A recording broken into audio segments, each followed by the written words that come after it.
a lot of new faces here compared to this time last year. Kind of, how does that differ from a group that brought so much back to a group that guys are kind of learning about themselves a little bit? Makes it a little simpler for us. Like, I mean, we try, dumb it down is the wrong word, but you really try to make it simple. The more their brains are moving, the slower their feet usually do.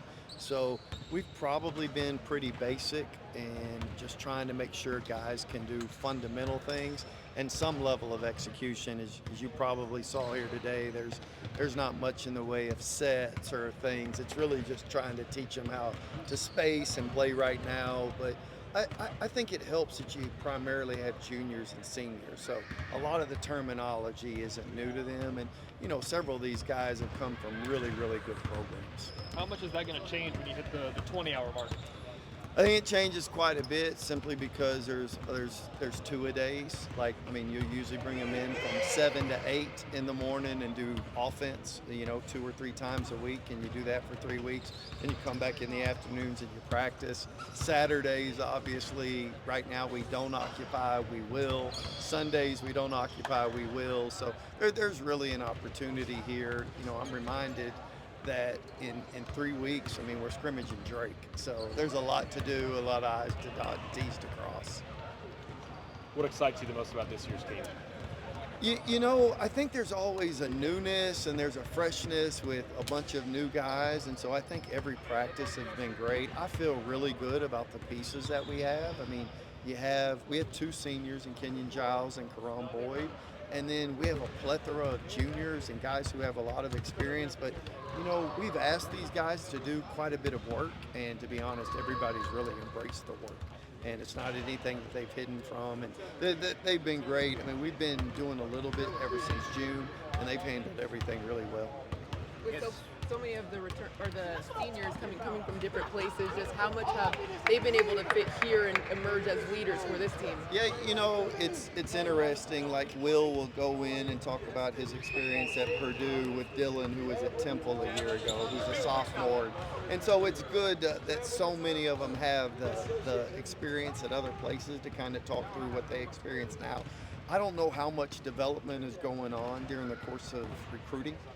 But you're not getting guys for 1, 2, and 3, 4 years. So it's important that we recruit guys from winning programs, and I appreciate what they've brought to the table in order to add value.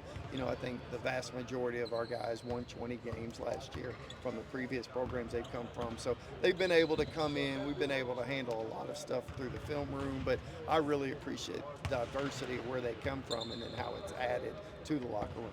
I guess just talk a little bit about the benefits of having an open practice like this. I know it's not game day atmosphere where all the stands are full, but just having eyes on the team, how's that? Yeah, we had 5 injured Tuesday at practice, and then all of a sudden only 2 today. So I think guys were they want to play. It's fun just to have people in the stands to watch them. To be honest with you, I did it for the fans, but also did it for their parents. We got a lot of players. I mean, some of our parents are in Japan, some of them are in Sweden, some of them are in Dallas, some of them are in Florida. And I know they get the questions like, how's practice? And I was just, well, let's put it out there so they could see. So this was a lot for the fans and for the people who wanted to come and see what a practice was like. But I did want to give parents an opportunity to see what their children are doing this time of year. You talked about recruiting from winning programs. How much of a shift have you kind of seen in the way that you kind of have to recruit the transfer portal since you became a head coach at Oral Roberts? Yeah, it's really different. I mean, you used to think about development, and not that you don't, but you used to have 2 and 3 and 4 year plans for guys. I think about that. All those guys when we were at the Sweet 16 team that I had at Oral Roberts. All those guys had been with me, some of them for 4 years, but everybody had been with me at least 2. And so all of that to say that's not the case now. And so you have to get components from winning programs, and you have to trust the people that you're talking to. Like, I trust Matt Painter. and you have to trust everything that he tells you about Will Berg, and you kind of have to do that. So you find yourself talking to other coaches where they come from a lot more, and I think coaches want what's best for players, so if they don't think it's going to work there, they think there's a better opportunity elsewhere. You still have to recruit because everybody wants them, but I do think you're way more mindful about who they are because you're ending up trusting coaches a lot more in the things that they say. Where have you seen the most growth from this team from practice number one, maybe even in the summer until now? Yeah, defensively we've gotten better. I mean, and it's little things from stick hands to being able to defend the paint to boxing out. I think our physicality has gotten better. I mean, we haven't had anybody get knocked out due to a gash over their eye. That's the first time that's happened. But I do think it was a physical practice, and I think our guys have embraced that. We get a lot done via the film room, and so they can tell if there's a lack of physicality. But the physicality has increased, and I think defensively we've come a long way. For some of the new guys, has it been eye-opening how physical and fast your practices are? I'd ask them, you know. Jared Vanderbilt told me the other day, he said, I can't imagine how in the world you could ever lose a game if we're working this hard. And so it's a good approach for a lot of them. It's new, maybe not new in regards to longevity and terminology, but probably the pace at which we do things may be a little bit different. I know several players have mentioned that to me, but again, I think they've approached it the right way. Trey, who was coming from a JUCO, said, man, I'm surprised at how competitive we are, that there haven't been any fights. And it's like, well, it doesn't really work like that at this level. We don't just beat each other up.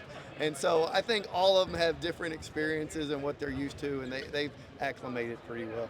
Coach, I know it's kind of early to talk about starters, but are there any specific names that kind of stand out to you at this point? No, but, you know, as you probably saw here today, Kenyon Giles can really score, has the ability to play in space. Karan was hurt today and very limited, but he can guard. And hopefully you saw from the two big guys, I think we've got a lot of depth in E-Man and Will battling. And then Noah's in a learning phase, and we got to get him to stop fouling and defending without fouling. But we have a lot of depth at that spot, quality depth. What's the injury report? The guys riding the bike. Yeah, Jarrett's got an injury that's ongoing. Mike's got a little thing, but it's not anything that's long term. So we actually expect to have him back next week. I know it's early, but how are these guys compared to where you would want them to be? Like your expectations, how are they faring so far? Yeah, I don't think they're ever where you want them to be. You know,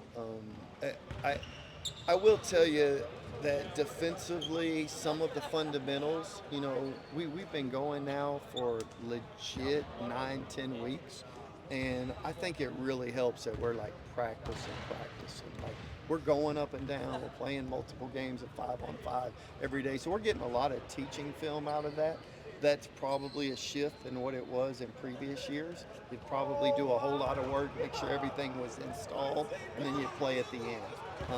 We probably play 3 games, maybe even 4 every single day because we're getting a lot of mileage out of the film, and that's where a lot of the teaching is happening.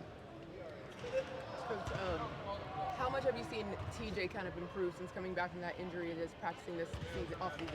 You know, he's been explosive the last 2 days. I thought today he was able to get into spaces. I think his ability, it's kind of his ability to decel. Like he can get in there. Sometimes he goes at full speed. His ability to floor map has gotten better. He can make passes, but I think his deceleration has been a lot better. You'd see him just go and just act like a crash dummy into people and just run people over like bowling pins. He can get in there now and stop, and then has an idea about where people are on the floor, and that's probably his biggest improvement. And just his hunger and motivation, have you seen how eager he is so far? You may have noticed he broke down the huddle at the end, but he is definitely our most vocal guy, and this means a lot to him. Just watching KG and Dre, I assume they go at it a lot in practice. How fun is that to watch? Do they bring out the best in each other? Yeah, I mean, iron sharpens iron. Like, you know, you have to have good players challenging other good players, and I think that's a real strength of this team is we have real depth, like at multiple positions. And so I think all of that allows each of those two to get better, and it allows us to teach and just give them an idea about what's occurring. So hopefully come game time, they've seen quality players at that spot. And just anything in your mind that this team needs to get better at? Obviously everything at this point, but like anything specifically that stands out to you? Yeah, we don't have the endurance that we need right now. Like there's a need to play harder, that we're just not at from a physical standpoint. I think from an endurance standpoint, physically we can hold our own. I think if you talk to any of the TBT players, I think somebody talked to them and they talked about our physicality. We'll embrace that, but we just don't have the wind right now, which is understandable. Coach, one more about TJ. I know he's not the only local guy, but just having someone with his mindset growing up here and the fan base he brings, how valuable is that to the team? You know, again, you have to have guys that they want to be at Wichita State and they want to see Wichita State flourish. He checks both of those boxes probably better than anybody. A lot of players want to see themselves flourish, and we get that. The better we can get you, the better we can get the team. But he takes a lot of ownership and puts a lot of burden on himself to make sure everybody's locked in because he wants to see the group do well. Cool. Thanks, Coach. Thanks. Thank you.